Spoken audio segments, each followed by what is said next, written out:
hoje eu vou trazer para cá, para vocês, para bater um papo com vocês, um amigo meu, mais um amigo meu, né, uma pessoa muito especial. Ele é médico de família, médico de comunidade, especialista em geriatria, ou seja, se você está perto dos 60 anos, você não tem como sair daqui. Se você passou dos 40, você tem que ficar aqui nessa live. Se você não passou, mas tem pai ou mãe com mais de 40, você tem que ficar aqui. Aliás, todo mundo tem que ficar aqui, porque é muito importante o que esse cara tem para dizer. Ele é mestre em saúde pública pela Universidade Federal do Ceará, é professor da disciplina de geriatria, também na Universidade do Ceará, né? E na Uniinter. E eu tive a oportunidade de conhecê-lo já há vários anos, é meu amigo pessoal, e eu posso falar mais dele, porque quando eu dava cursos e treinamentos, né, de coaching, cursos de oratória, esse cara estava sempre comigo, né? Ele fez vários cursos meus, é meu amigo, um cara muito humilde. Vocês sabem que eu não trago qualquer pessoa para cá, não, né? Não é qualquer um, não. Então, E é um grande ser humano. Além disso, um grande pai, um grande esposo, né? E agora é um grande empresário, é um grande gestor. Então eu quero que vocês recebam com muito carinho um cara muito especial para mim, que é o Dr. Hiroki Shinkai, tá certo? O nome dele é assim porque vocês vão entender. Dr. Hiroki Shinkai. Deixa eu ver se ele já está por aqui, pela live, se ele já mandou alguma solicitação para mim. Bom, vamos lá, vamos chamar o Dr. Hiroki aqui. Dr. Hiroki! Rapaz, eu me aperrei agora, viu, Daiane? Por quê, rapaz? Rapaz, eu procurando este botão, mas cadê este botão? E dando tchau, e mandando coraçãozinho, mandando beijo e nada, ó. Que é isso? Seja muito bem-vindo aqui no nosso Instagram. Depois que a gente começa, a gente fica viciado, né? E que bom te ver. Você tá bem, cara? Tá parecendo um menino de 18 anos, viu? É mesmo? Então eu tô no caminho certo, graças a com Deus, certeza. cara. Muito obrigado aí pelo convite. Hiroki, e começa logo lhe fazendo uma pergunta. Eita, Paulo, vamos lá. Qual é a diferença entre, para quem não sabe, gente, eu já acabei de falar, mas o Dr. Hiroki, ele é especialista em geriatria, mas qual é a diferença entre geriatria e gerontologia? Explica aí pra gente um pouquinho. Cara, essa pergunta é bastante frequente, Daiane. Inclusive na roda de conversa, na própria universidade, cara, as pessoas perguntam. Então, vamos separar isso. Geriatria é uma especialidade médica, então voltada lá para diagnóstico e tratamento das doenças mais comuns no idoso. Já a gerontologia não, é o estudo do envelhecimento. Isso. Então qualquer área pode estudar essa ciência, né? Inclusive áreas que não são da saúde, desde arquiteto, engenheiro, aí vão projetar casas para aquelas pessoas já se prepararem para a terceira idade. Então, essencialmente, é essa a diferença. Olha só, coisa interessante, né? Interessante demais. Gente, quem quiser fazer pergunta para o Dr. Hiroki, tá certo? Aqui já tem uma pessoa que está fazendo uma pergunta, né? A Creme Costa. Meu Deus, parece um garoto. Conta a receita, doutor. Hiroki, vamos lá, conta a tua receita, mas antes, diz a tua idade para as pessoas saberem. Eita, pau, isso aí já gerou muito... Se quiser. Não, isso aí, Daiane, no começo dava problema, porque o paciente entrava, e aí entrava e dizia assim, mas espera aí, cadê o médico? Cadê o médico? E eu, não, sou eu. Né? Ou então, às vezes, assim, mas espera aí, o senhor é o médico? Eu pensava que era uma pessoa grisalha e tudo. Então, isso aconteceu. Hoje, um pouco menos, mas esse ano eu estou fazendo 43 anos. Vocês estão ouvindo, gente? 43. Isso. Só que aí a balança de bioimpedância me dá 25, né? Eu acho que ela está exagerando um pouquinho, mas é isso que ela mostra. Eu não acho, não. E qual é o segredo? Cara, não sei se você conheceu minha avó, mas ela sempre foi uma grande inspiração para mim. E aí ela ensinou coisas que são voltadas para a longevidade. E aí eu podia destacar duas.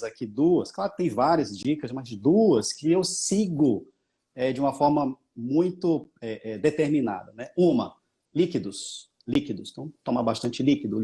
É o que ela fala. Tá passando mal, tomar água. Tá doente, tomar água. Tudo é tomar água. E a outra coisa é, coma pouco.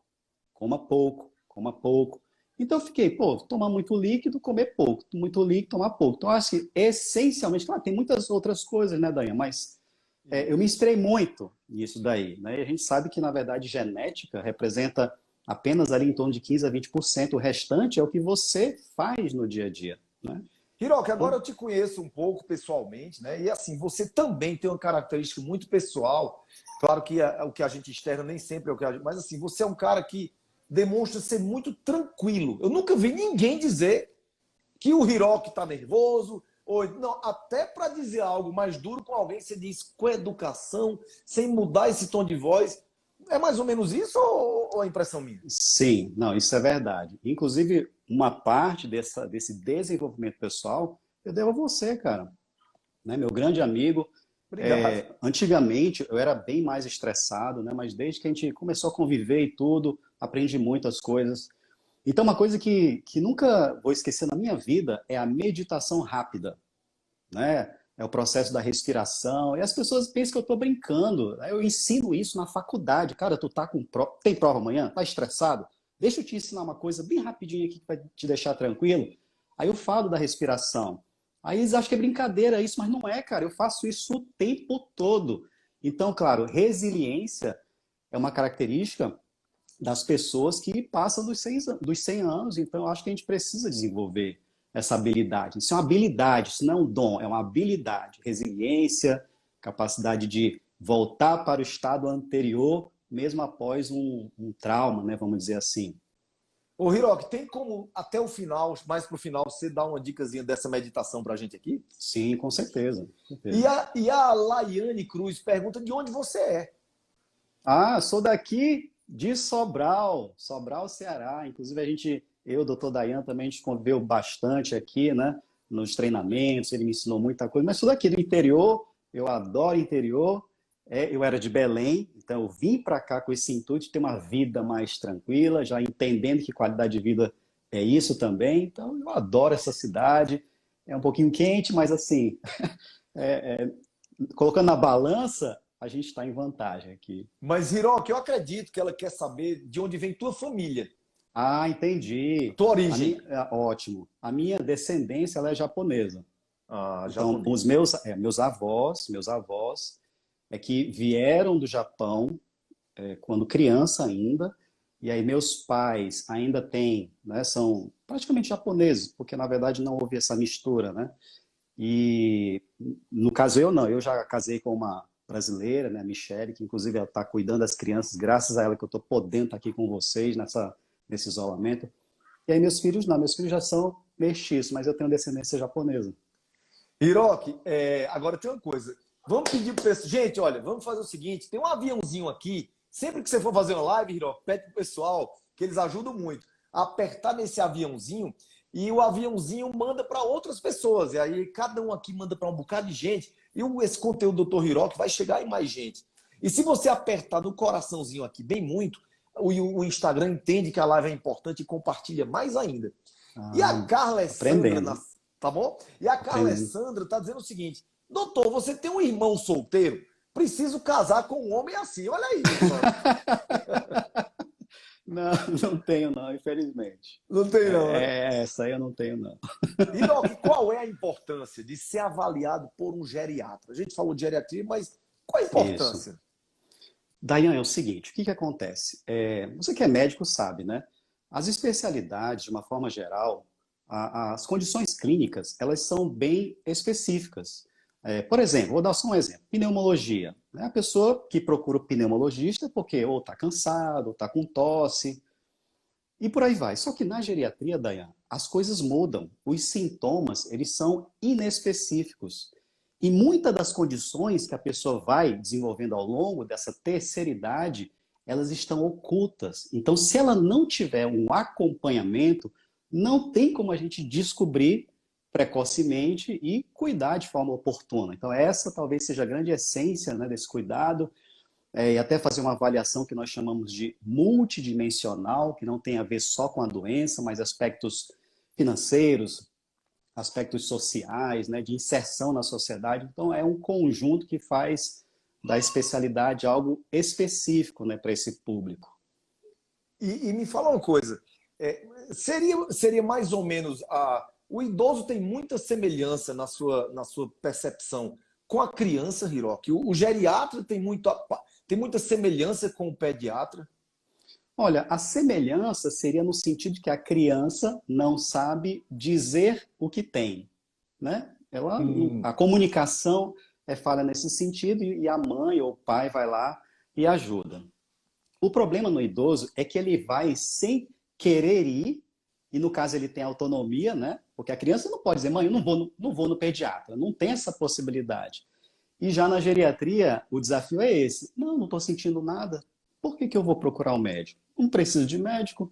Então, enquanto ele tem autonomia, há essa barreira, esse desafio. Agora, claro, situações mais graves, né, como demência avançada, e aí a família tem que realmente assumir o papel e ter que muitas vezes levar, aí diminui esse problema.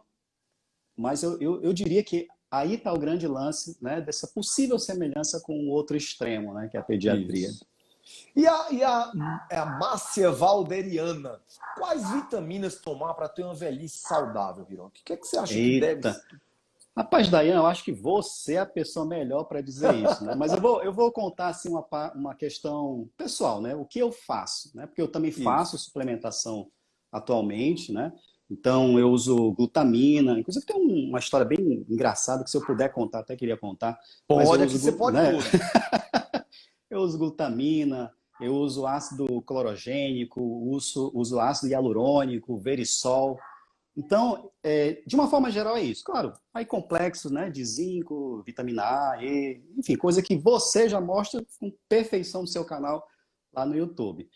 Então, esse é meu dia a dia. E aí a questão da glutamina é muito interessante, porque, inclusive, vi o seu vídeo, acho que foi em 2018 que você deve ter Foi publicado mais lá, antigo, não foi? Achei muito interessante. E eu me inspirei naquele vídeo para também poder fazer o uso e tudo mais. E o que acontece, Dayan? Eu vi que era muito bom para superatletas, né? Condições de cirurgias grandes e tudo mais. Só que aí, o detalhe foi que eu tinha um problema de anosmia, né? Para quem está assistindo aí e não sabe o que é isso, eu tinha dificuldade de sentir o cheiro, o gosto. Passei por uma cirurgia, mesmo assim, Dayan, não resolveu completamente. Eu estava lá ainda, né, horas comia, não sentia. E aí, de repente, comecei a usar glutamina. E na época eu estava indo muito para Fortaleza, né, fazer treinamento fora do Ceará e tudo. E aí, você sabe que no meio do caminho tem ali Itapajé. E a gente parava ali do ônibus, na Itapajé. E aí eu entrei no banheiro, Dayan, e comecei a sentir um mau cheiro ali, sabe? Caramba, pô. Caramba, pô, a Guanabara, pô, cara, uma empresa desse tamanho, podia mandar ajeitar esse banheiro, pô. Né? Fiquei com aquele pensamento, e aquele cheiro de ônibus começou a me incomodar também. Aí aquilo foi o marco, porque dali pra frente eu comecei a perceber que eu tava sentindo o cheiro das coisas, cara. E eu pensei, cara, o que eu fiz de diferente nesse tempo todo? Aí, pá, lembrei da glutamina. Comecei a estudar a glutamina, e eu descobri alguns estudos falando que ele melhora sintoma de asma na infância. Eu falei, cara, isso faz sentido. Pô, asma e rinocinusite têm alguns processos semelhantes. Eu falei, cara, pode ser isso. E aí, nesse tempo, eu comecei também a fazer uso em pacientes que tinham problemas semelhantes, e o pessoal começou a referir melhor. Eu falei, pô, caramba, graças a Deus. E aí, esse é o detalhe da E glutamina, eu né? acho que talvez tenha até relação, Hiroki, já que a glutamina melhora o intestino, essa conexão cérebro-intestino vai que tem uma relação aí com as fibras de sensibilidade. Não sei, estou viajando aqui, mas tudo é possível, né? Tudo é possível. A, O fato é que a, a eu Paty, melhorei. graças a Deus. A Paty de Mello está perguntando o seguinte: doutor, o que você diria a um fibromialgico hoje? Por favor. Eita, esse é um tema polêmico, né? Inclusive há discussões, né? Porque uma determinada especialidade diz que é algo, uma doença crônica, outra área disse que é mais saúde mental, e alguns dizem que são os dois, né? Mas assim, o que eu vejo nessas pessoas, eu atendo muitos pacientes com fibromialgia, né? Que na verdade você precisa trabalhar o todo dela, né? Não adianta. A mente, ela tem uma influência muito grande na piora, na estabilização do problema. Isso aí eu já tinha notado já há tempos, né? Então não adianta só socar remédio, não adianta. Você precisa Isso. trabalhar mentalidade, que aí sim vai ter uma estabilização, né? por um prazo maior, vamos dizer assim. Isso. E a Letícia Hiroki quer saber o seguinte: doutor, por favor, me responda. Posso tomar vitamina D sem fazer exame? Aí, dependendo da faixa etária, é complicado. Por que que eu digo isso? Porque o próprio Tratado de Geriatria, que é a nossa Bíblia, né, da nossa Uhum. especialidade, ele, no capítulo sobre osteoporose, ele comenta o seguinte: mulheres, ali por volta da menopausa, então, em torno de 50 anos, sugere já fazer alguma reposição. Então, isso é uma recomendação, inclusive, que nós chamamos de grau B, né? Enfim, é uma recomendação que é abaixo da máxima, tá? Fora essa questão, fora essa situação, é importante que ela realmente tenha uma avaliação para saber nível sérico, e se for o caso, fazer até densitometria. Eu tenho pacientes que têm fraturas muito jovens por traumas mínimos, então são condições que precisam ser avaliadas. Então, depende, é uma pergunta assim que gera muito desfecho, É muito aberta, dependendo, né? dependendo do perfil da pessoa. E o consultório Morim Fisioterapeuta deve ser. O que você pode falar sobre os idosos que estão iniciando Alzheimer e não aceitam medicamento? Ah, interessante. Isso aí tem um termo que nós chamamos de anosognosia. O que que é isso, Daiane? É quando a pessoa ela não sabe que está doente. Isso acontece muito no paciente com Alzheimer, na verdade com as demências de uma forma geral, demência vascular, corpus de Levy, por aí vai. Então, o começo é assim. Então, inclusive, isso me serve como uma pergunta até estratégica. Hoje mesmo eu estava atendendo hoje em telemedicina e eu perguntei: a senhora se acha esquecida? Isso é uma pergunta chave, porque se ela disser que não está e toda a família dizer não, ela está assim, então pô, ela está com anosognosia, ela não reconhece o problema.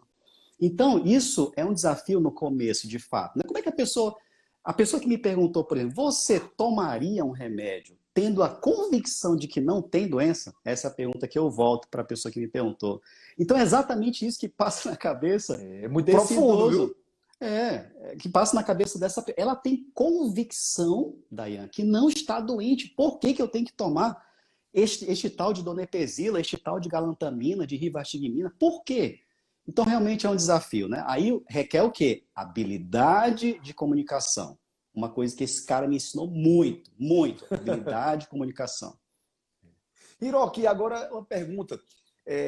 Aí é uma pergunta minha. Na tua experiência com pacientes com Alzheimer, que é uma doença que está bastante alta, a maior parte desses pacientes que chegam no teu consultório, eles estão se queixando que estão com uma memória fraca? Ou é a família dizendo e eles dizendo que não? Olha, eu diria que é meio a meio, viu, Dayane? Hoje eu vejo pacientes que são trazidos pela família, e geralmente esses casos tendem a ser realmente a demência. Agora eu vejo Hum, casos que o paciente vem só, né? Ele vem só dizendo, não, doutor, eu acho que eu estou com início de Alzheimer, eu já quero logo fazer uma prevenção, sei lá e tudo. Esses geralmente não estão. Então, o que que interessante. acontece? Exatamente, Daniel. Então, ocorre essa diferenciação, né?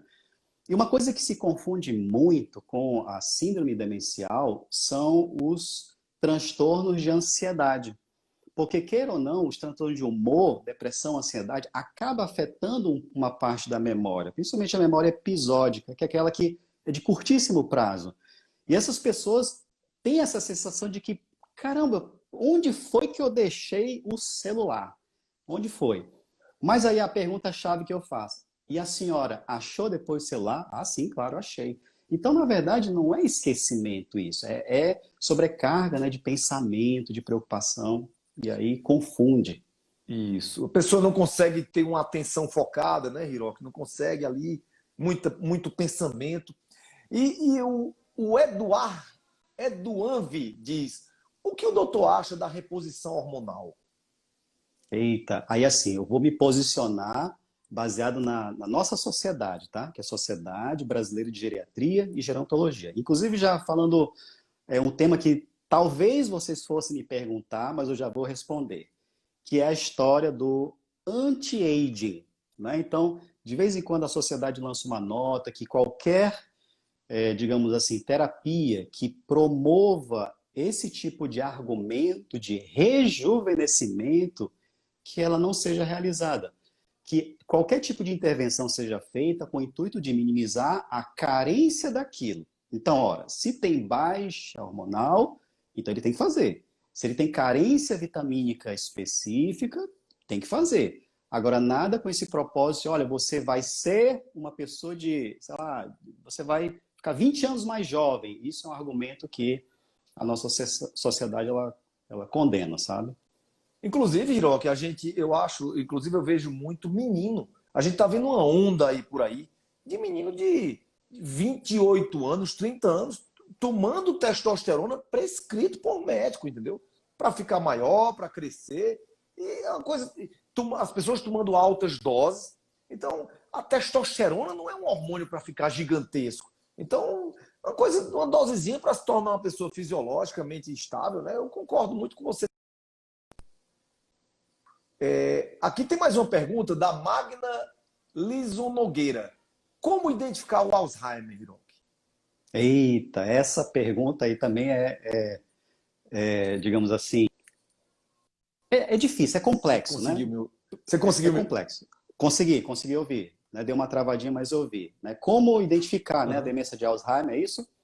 Então, o que acontece? Como eu falei lá atrás, Não identificar o Alzheimer. Isso. Como algumas pessoas, elas podem ter outras condições que se assemelham. Então, assim, quando a gente vai avaliar, a gente investiga não é só o esquecimento, tá? Então, eu vou dar dica para vocês. Demência de Alzheimer não é só esquecimento. Existe um déficit cognitivo que perpassa a memória, mas também atinge raciocínio clínico, localização temporal, espacial. Às vezes a pessoa, ela está em casa e ela pensa que não está. E ela diz assim, bora minha filha, me leve para casa, mas ela está na casa dela. Isso é uma desorientação temporal. Então, quando a gente soma todos esses aspectos de déficit cognitivo, que não é só memória, aí nós chegamos a uma possível, né? É um provável Alzheimer, porque não dá para chegar com 100% de certeza em vida que ele tem a doença. Então a gente aplica baterias de memória, testes de memória, testes cognitivos, a gente pede alguns exames de laboratório para identificar causas que sejam ou secundárias ou que imitem a demência. Por exemplo, anemia dá o quê? Da apatia, da lentidão, da perda de velocidade. E ele pode simular um estado de demência. Então, a gente pede exame de laboratório para isso, para separar. E aí, muitas vezes, exame de imagem, né, ressonância, tomografia, para também descartar doenças que vêm junto com o esquecimento, né? Ou então tumores que poderiam também estar justificando aquela mudança de comportamento. Então, assim, não há nada específico, né? Infelizmente, o que nós temos hoje de marcadores para a demência de Alzheimer são mais voltados para pesquisa, ainda não está assim totalmente liberado para o público. Então, a gente vai fazendo uma associação de história clínica e exames complementares. Aí a gente chega muito próximo desse diagnóstico. E a hipotireoidismo é muito comum, né, Hiroki, também? Demais. Descompensado, o pessoal começa a esquecer, não é? Demais. E a Ana Carolina pergunta o seguinte: a partir de que idade é indicado que a pessoa comece a procurar um médico geriatra? Nossa, eu adoro essa pergunta, Daiane. Isso aí eu recebo demais. A pessoa às vezes fica contando as horas para fazer 60 anos. Sério? Fica contando. Não, peraí, doutor. Mês que vem eu faço 60 e eu vou começar a fazer acompanhamento. Cara, não é isso. Não é isso. Preste atenção. Tudo bem que o campo da geriatria é um campo voltado para o idoso que, cronologicamente no Brasil, é aquela pessoa com 60 anos ou mais. Só que isso está transcendendo a questão puramente etária. Qual é o nosso objetivo hoje? Ajudar pessoas a viverem muito com qualidade de vida. E isso não tem hora para começar. Não tem tempo. Eu até brinco assim, cara, na hora que cair a ficha para ti, que tu tem que fazer alguma coisa para viver pelo menos 6, 8, 10 anos a mais, aí tu me procura. Na hora que cai essa ficha. Então, ou seja, você está quebrando aí alguns paradigmas, né? Que não precisa fazer 60 anos. Não precisa. Não precisa. Inclusive, Daí, eu vou te contar uma história que talvez você não saiba. um período da minha carreira, eu me desmotivei demais com a geriatria, porque eu só via idoso acabado, cara. Ou seja, eu só me procurava nas últimas. Eu passei um ano fora da minha área. Fechei consultório, eu estava só dando as aulas na universidade, mas eu parei porque aquilo estava me desmotivando, saí do centro de especialidades médicas. E aí foi a época que, aí você vai saber disso agora, que a gente se conheceu, pô. A gente se conheceu, aí comecei a trabalhar mentalidade, tudo. Falei, cara, caiu a ficha. Eu não posso trabalhar em envelhecimento. Eu tenho que trabalhar longevidade, eu tenho que trabalhar vida longa. E aí, pô, aí caiu a ficha e eu voltei. Não, agora é o seguinte, eu vou cuidar das pessoas para elas viverem muito. Claro que tem muita gente que me procura nas mesmas condições, né, acamado, com síndrome da imobilização, já em coma. Eu vou cuidar dessas pessoas, mas o meu foco hoje é naquelas que querem realmente, pá, ter aquela vida Ótimo. extraordinária. E hoje, cara, eu atendo pessoas de 40, 45 anos, 50 anos. Ou seja, as pessoas estão entendendo o recado. Que legal. Isso aí me deixa muito feliz, porque nós vamos lançar em breve, Hiroki, um produto digital sobre longevidade. Né? E o meu medo era das pessoas não aprovarem tanto isso. E isso é um bom sinal que você está me dando. Né? E eu não sei se você conhece essa figura que acabou de fazer uma pergunta aqui, um tal de Dr. Newton Parron. Conhece esse? Eita! Amigo nosso, né? É o cara que faz meu botox. Ó, Parron, tá beleza aqui, não tem nada aqui ainda, viu? E ele pergunta o seguinte: qual a diferença entre Alzheimer e demência senil? Diz que abraço e é fã dos dois. E nós de você também, viu? Grande abraço, Newton. É assim, na verdade, esse termo, demência senil, ele está se perdendo, viu, Newton? Porque, na verdade, o que nós temos hoje, tá? Olha, são 3 classificações, se liga aí nessa. Primeiro, nós temos o esquecimento benigno do envelhecimento. É aquele que todos nós vamos ter, independente se é saudável, se é menos saudável, não importa. Todos nós vamos ter algum nível de esquecimento. O segundo é algo que a ciência ainda não consegue nomear muito bem, mas nós chamamos hoje de transtorno cognitivo leve.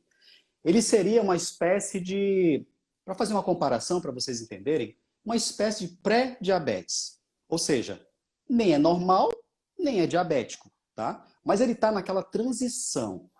E as pessoas que estão já nesta transição, os estudos mostram que em um ano, metade evolui para síndrome demencial, que no caso da demência de Alzheimer compreende em torno de 60% de todos esses casos. E aí nós temos agora a síndrome demencial, que é a terceira classificação.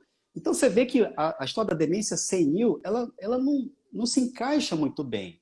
A gente tem que definir. Bom, é o esquecimento o quê? Que é comum no envelhecimento, ou seja, você esquece, mas não atrapalha o teu cotidiano, as tuas atividades de vida diária.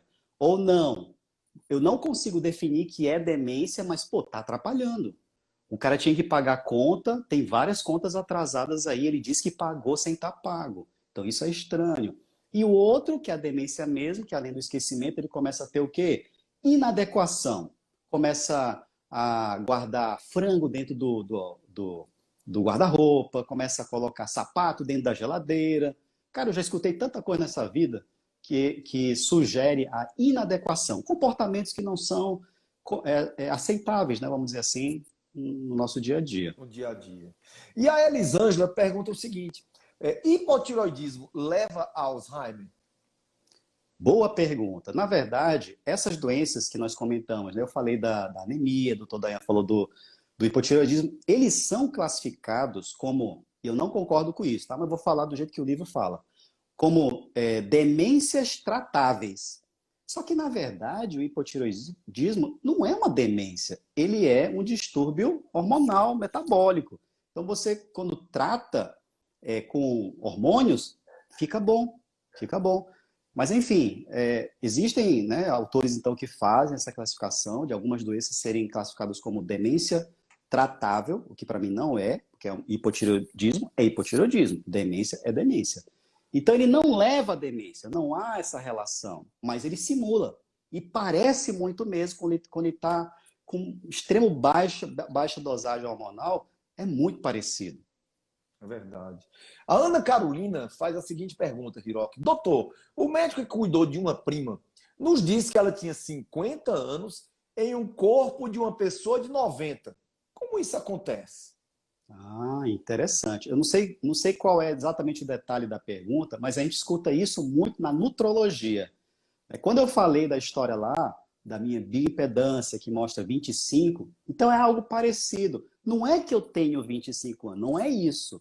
Mas é que meu corpo metabolicamente está funcionando daquele jeito. Então, se for nesse conceito, o inverso é verdadeiro.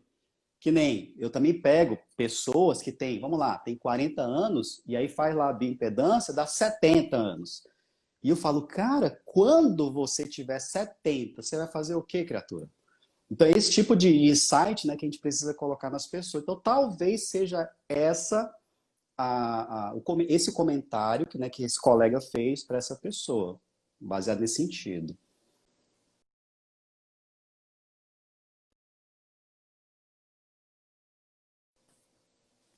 Alô, alô?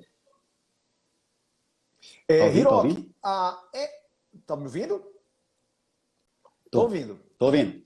A Érica, a Érica Cássia Nascimento faz a seguinte pergunta: por que o idoso tem muita insônia? Cara, esse teu público é muito inteligente, Dayan. Caramba, pô, são Não, você não viu perguntas. nada aqui. Rapaz, É. essas são as perguntas que eu escuto no meu dia a dia. Caramba, incrível. A gente tem que fazer isso mais vezes, pô. Ó, Aqui a casa tá aberta para você, sempre, viu? bora lá quebrar assim alguns mitos também. O que que acontece, pessoal? O padrão de sono, com o passar dos anos, ele vai modificando, vai mudando. Uma parte dessa justificativa é em função da baixa de melatonina. E eu tenho certeza que o Dayan já falou nisso. O Dayan já falou de Já. quase tudo. Eu tenho certeza. Então, isso é uma verdade. Então, o que que acontece com o idoso? Primeiro, queda da atividade do dia a dia. Ele deixa de fazer as tarefas. Então, isso já é um ponto. Ele não gasta energia. Outra, queda de melatonina. Então, o que que acontece? O idoso, ele dorme mais cedo e, por isso, acaba acordando mais cedo e a quantidade de horas dormidas diminui, Dayan. A média estimada para essa população é em torno de 6 horas. Então, repare, aí o idoso, quando, pelo menos do Ceará, é assim, quando dá 5 e meia, 6 horas, bora, fecha a porta, fecha a luz, porque aqui chama assim, fecha a luz. Fecha a luz. Quando dá 8 horas, quer estar dormindo. Agora me fala, 8 mais 6 dá quanto? Dá 2 da manhã. Então, às vezes, não é que é insônia, é o padrão de sono que é diferente, já que ele dorme menos. E aí, como é que eu sei que o padrão é diferente nele? Porque eu pergunto assim, vem cá, senhora. Tá, a senhora acorda 3 da manhã, a senhora faz o quê? Ah, não, doutor, vou me levantar. A Maria ficar na cama, eu já vou fazer o café, eu já vou limpar a casa. Cara, isso não é insônia, não, pelo amor de Deus, né? Tem que analisar diferente, né? E isso, a insônia te dá justamente uma falta de coragem, uma irritabilidade. Então, o que que acontece, na verdade? Nesses casos, eu tenho que pegar este fluxo de sono dele e deslocar para um padrão mais parecido, às vezes não dá para adaptar 100%, mas mais parecido com o da família. Porque hoje, o que que as pessoas fazem? Fica numa live, pô. 9h30 fica numa live. O idoso morto, de cansado ali, querendo dormir. Então você tem que adaptar o mais próximo possível. Aí sim, ele vai acordar o quê? 4h30, 5 horas, que já é compatível, né, com o estilo de vida das pessoas. Por isso que no nosso canal, Hiroki, a gente faz vídeo meio-dia e à noite, que é para o idoso que não pode assistir muito, mas nossas idosas ficam até tarde também, viu? Boa, boa. Hiroki, consultório, a pessoa que tem um consultório Amorim, fisioterapeuta, está ávida por conhecimento. E ela diz assim: qual livro você indicaria para entender mais sobre Alzheimer? Sou fisioterapeuta e tenho um consultório. Você tem algum livro que você indicaria para isso, Hiroki? Cara, assim, como eu falei atrás, né, nós temos uma referência máxima, que é o Tratado de Geriatria. Até porque ele pega o que é essencial dos principais problemas, doenças do idoso e coloca de uma forma mais resumida. Então, eu sempre recorro a essa referência. Agora sim, claro, a gente tem também livros que são específicos, de transtornos neurocognitivos, né? Esse é um livro que eu tenho também, que de vez em quando eu recorro a ele. Mas fora esse, Dayan, eu não me lembro agora de nada assim mais específico. Fora isso, são os artigos. Né? Até porque o livro demora, então, os artigos. E eu, como sou professor, tenho acesso ao periódico CAPES, então eu acabo tendo um certo privilégio, né, de ter a informação um pouco antes das outras pessoas. Mas, assim, de livros são esses dois. O negócio é você começar todo dia no canal do YouTube, postar um vídeo sobre, lançar o desafio para você, todo dia um tema de geriatria. Boa, aceito. E aí a Rayane já está perguntando o seguinte: onde fica o consultório, Hiroki? O seu consultório? Eita, é assim, o que que acontece, né? O meu consultório fica no edifício Cameron, aqui em Sobral, lá no sexto andar. Só que diante da pandemia, e porque o meu público ele é quase 100% de risco, né? Eu atendo pessoas mais jovens, mas o grande fluxo ainda é dos que têm 60 anos ou mais. Então, eu decidi, né, não ir fisicamente, e graças à portaria que o Conselho Federal de Medicina lançou, possibilitando o teleatendimento, então é isso que eu faço hoje. Então, eu atendo as pessoas de casa, né, naturalmente reconhecendo algumas limitações, mas existem muitas vantagens nesse modelo, porque inclusive eu atendo agora pessoas de longe que tinham que acordar de madrugada para vir até Sobral. Hoje não, elas acordam mais tarde, ficam com a roupa de casa. As pessoas nem se arrumam, né? Embora eu atenda, acabo atendendo de jaleco, gravata, mas as pessoas não, as pessoas estão em casa, então elas ficam. Você coloca jaleco, gravata para Coloca, atender? cara, eu trato o rito como algo profissional. Não é o É fato bom de que você estar em incorpora, casa. né? É claro, não é o fato de estar em casa que eu, não, vou fazer de qualquer jeito. Não, eu tô como se eu estivesse lá no equilíbrio, lá na Inclusive, clínica. Hiroki, ó, pessoal, então siga o Instagram do Hiroki aqui, que lá no direct ele pode dar maiores informações, pode marcar, quem sabe, a consulta, né? É. E a Porto Brasil DF diz o seguinte: às vezes eu acordo e não sei onde estou. Demora um pouco a cair a ficha. É normal? Interessante, isso é uma queixa pouco recorrente, tá? Pouco recorrente. Embora eu já tenha sentido isso, tá? Eu confesso, eu já senti isso algumas vezes perdida. Eu posso atribuir isso, de repente, à fase do sono que você está acordando. Que a gente tem fases de sono, né? Fase um, fase 2. Alguns livros falam que são 5 fases, outros falam que são 4 fases. Mas se você acorda num sono profundo, talvez isso explicaria essa sua certa desorientação. Porque o ideal é você acordar na fase de sono superficial. Que, inclusive, falando em termos de potencial elétrico, neurológico, ele é muito semelhante à vigília. Por isso que a melhor fase para se acordar é nessa zona superficial. Então, talvez poderia ser uma explicação. Não sei se Dayan Uma, tem alguma outra não, uma explicação aí. coisa que eu gosto muito, eu acho interessante a explicação, uma coisa que eu aconselho muito as pessoas, Hiroki. Qual é o grande problema hoje que eu vejo? As pessoas estão dormindo em quartos com aquele blackout, né? E aí você dá 10 horas da manhã, tá tudo escuro, tudo fechado, então você perde completamente a noção dia, noite, quebra o padrão. E eu tô percebendo isso aqui no sítio, que eu hoje moro no sítio praticamente. E aí aqui não tem cortina com blackout, então eu durmo cedo, normalmente, e acordo com o sol clareando aos pouquinhos. Então aquilo vai dando um acordar mais fisiológico, entendeu? É uma coisa que eu vejo muito, do que você ser acordado por um despertador e subitamente, né? Isso é Eu acho que junta horrível, as duas horrível. coisas. E a Giza Drummond diz: doutor, o que você me diz sobre zumbido? Com a idade, pode piorar? Interessante essa pergunta, porque zumbido tem muita relação, Dayan, com tontura. Tontura, eu vou te falar que é uma das top queixas, né, em geriatria. É tontura, dificuldade de dormir, esquecimento. Eu vou falar desse e constipação. Então, esses 4, cara, quase sempre, se eu perguntar, ele diz, não, ou eu tenho ou eu já tive. Então, o que acontece em relação ao zumbido, né? Tem algumas doenças que causam isso, inclusive tem uma que tem muita relação com tontura, que não é labirintite, tá? Inclusive há um grande mito acerca disso, né? Sobre labirintite, labirintite. Na verdade, sobre tontura tem a tontura que é paroxística benigna, né? Que é uma grande condição, e a doença de Meniere. Por que eu estou explicando isso? Porque na doença de Meniere, que vem com tontura, ele também vem com o zumbido. Então é a sensação de ouvido cheio. É como se você tivesse mergulhado numa piscina e aí entrou água. Então fica com aquela sensação. Então isso é uma doença. Agora sim, como você tem perda de cílios, né, que são alguns receptores lá que captam o som, é comum pessoas mais velhas realmente terem esse residual de chiado. A melhor referência que eu digo para que o jovem entenda é assim, ó, é quando tu vai para balada e aí tu vê no outro dia, tu acorda assim, né, com aquele espancadão tocando. Essa é a referência. É isso que a pessoa mais velha acaba sentindo. E aí eu tive a curiosidade de conversar, inclusive, com alguns fonoaudiólogos. E aí um me deu uma orientação, no mínimo curiosa, que eu falei, cara, isso faz sentido.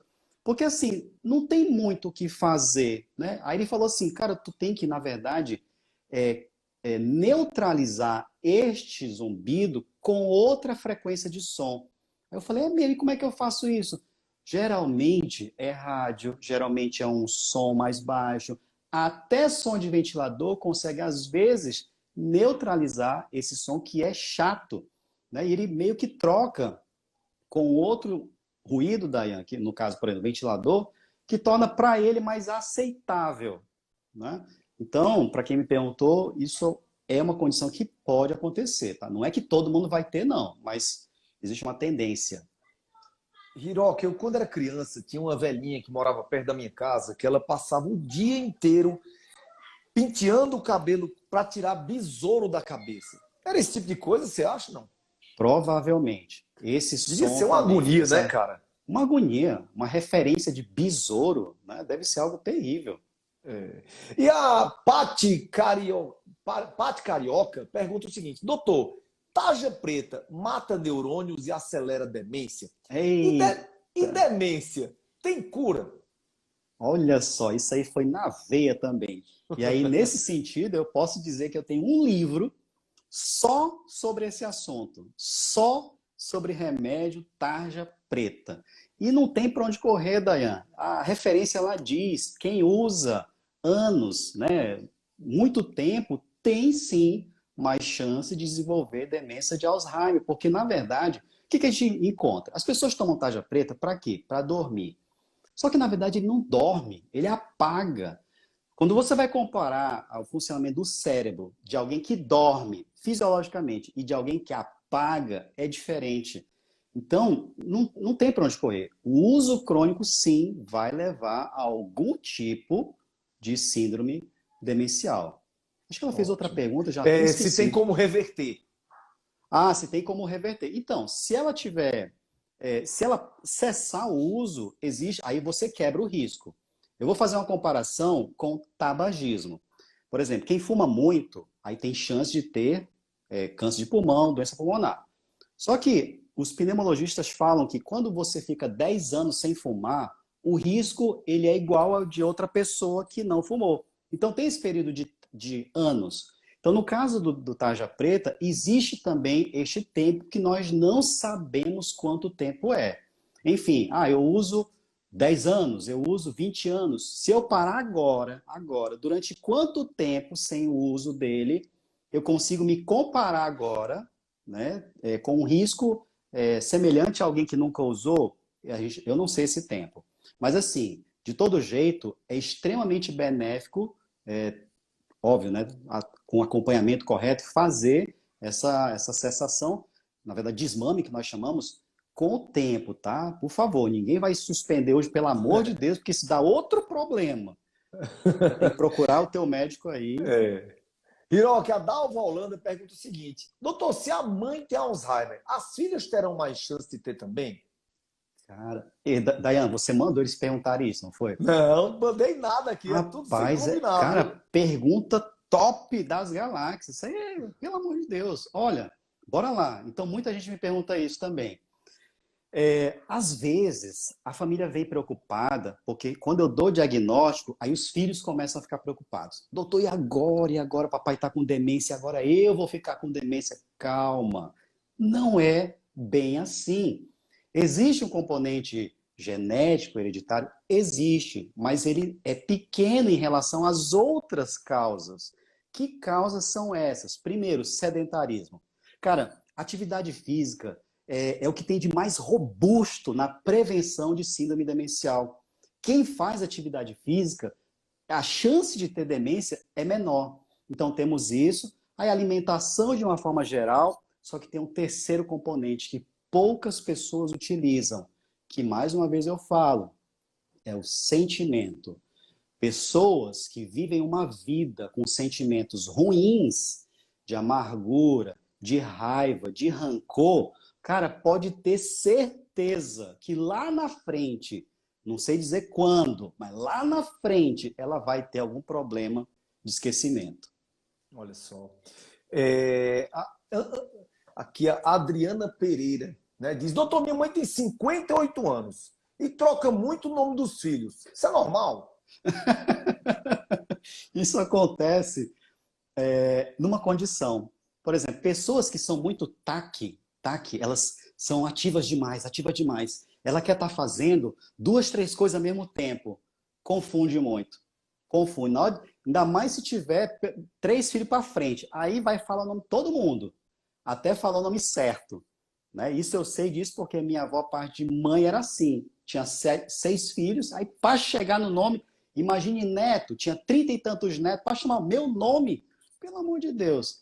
Então existe essa possibilidade. Agora, claro, pode ser uma doença do esquecimento? Até pode, mas eu já vou te dar um certo alívio. É incomum nessa faixa etária. Tá? É mais comum a partir ali dos 65, né? Vai aumentando a prevalência. Hiroki, você acha que em quantos minutos você faz a respiração para a gente? Aquela técnica da Cara, um respiração. minuto. Um minuto, pô. Então, eu acho que É dá um para a gente minuto. aproveitar mais um pouquinho ainda. Dá para a gente aproveitar mais um pouquinho. Você acha que a gente pode viver mais do que o que a gente vive hoje?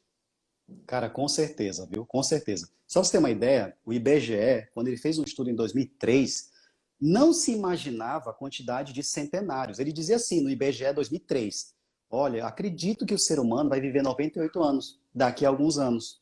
Olha a ideia. O censo de 2010 já mostrou mais de 23 mil centenários no Brasil. 2010, nós já temos 10 anos, né? Era para ter um censo esse ano, mas por causa da pandemia acho que não vai ter. Enfim. Eu chuto que hoje nós temos cerca de 50 mil centenários. Tá? Essa é a Olha só.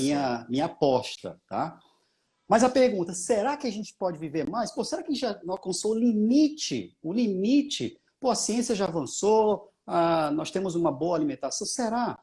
Aí olha só que coisa interessante. Fizeram um estudo, Daiane, tirando todas as causas preveníveis de ocorrência, eliminando, sabe, e depois recalculando quanto é que as pessoas poderiam viver a mais. Aí tiraram o quê? Basicamente, doenças crônicas. Ou seja, se eu tirasse as mortalidades por infarto, AVC, outras doenças cerebrovasculares, doenças causadas por diabetes, hipertensão, se eu conseguisse tirar isso e conseguisse tirar do campo da mortalidade a violência, nós poderíamos viver cerca de 8 anos a mais.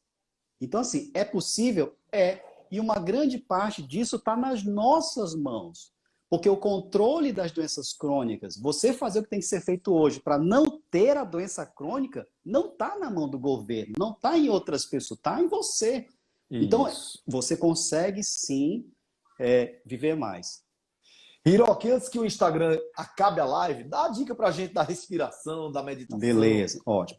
Eu vou te dar o exemplo de por que isso funciona, tá, Dayane? Porque Uhum. quando você faz isso, o teu cérebro, ele sai daquela preocupação. Inclusive, eu fiz isso um teste com uma paciente que estava muito preocupada, muito agitada. Eu olhei para ela assim e disse assim, senhora, preste atenção em mim, por favor. Faz o que eu vou te pedir agora, que é o que eu vou pedir para vocês fazerem, tá? Então é o seguinte, ó, primeira coisa é você distensionar toda a tua musculatura. Né? Eu não vou conseguir fazer isso porque eu estou em extremo, como posso dizer, situação de adrenalina aqui, né? Inclusive eu estou de pé, tá, Dainha? A primeira vez que eu estou fazendo um evento online de pé, para poder entregar o meu melhor. Enfim, quem está sentado, distensiona, cara, relaxa, relaxa. E nesse momento de relaxamento, você pode sentir a tua inspiração. Inspira pelo nariz. e solta pela boca. Inspira pelo nariz e solta pela boca. Inspira pelo nariz. Na inspiração você sente o pulmão expandido, sente a musculatura expandindo e solta pela boca. Nesse momento você até pode fechar os olhos, porque isso vai te ajudar. E você inspira, expira.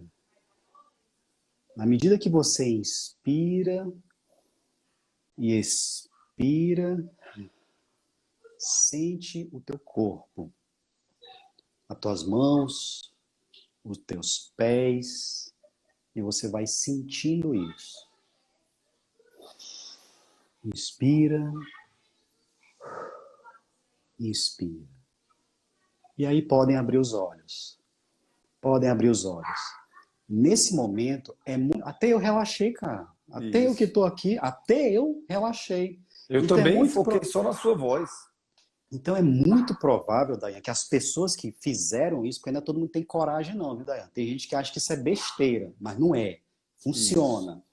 Quando você está muito preocupado, muito estressado, e eu vivi uma situação recente, o Dayan sabe disso, eu perdi meu pai tem 50 dias, cara, eu usei muito isso, porque eu precisava estar bem para cuidar de quem ficou. Então eu precisei usar muito isso, Dayan. E funciona, cara. Eu uso isso no trânsito. Claro que no trânsito não vou fechar os olhos, mas só em perceber minha inspiração, cara, o problema se esvai.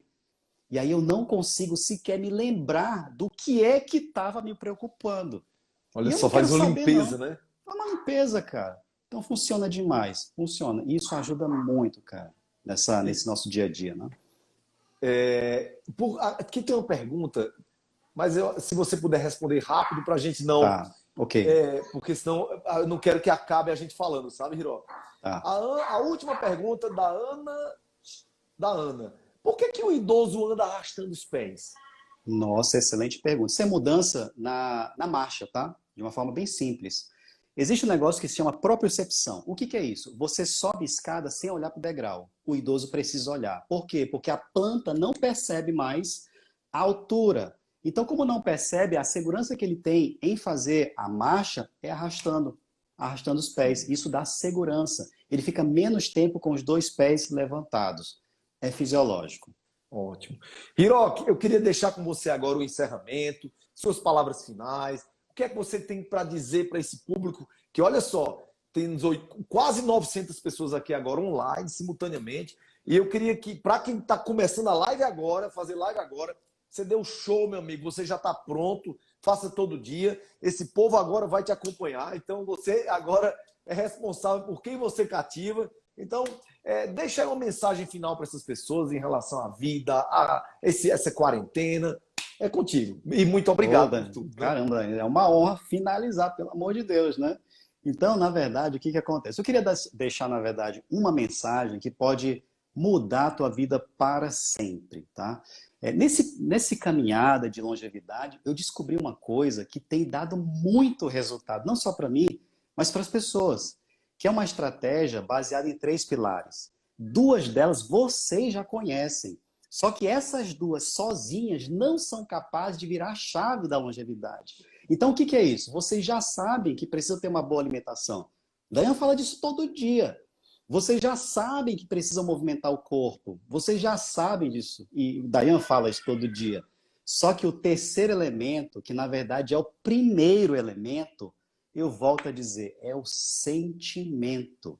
É o sentimento. Eu até batizei isso, Dayan, de método SAM.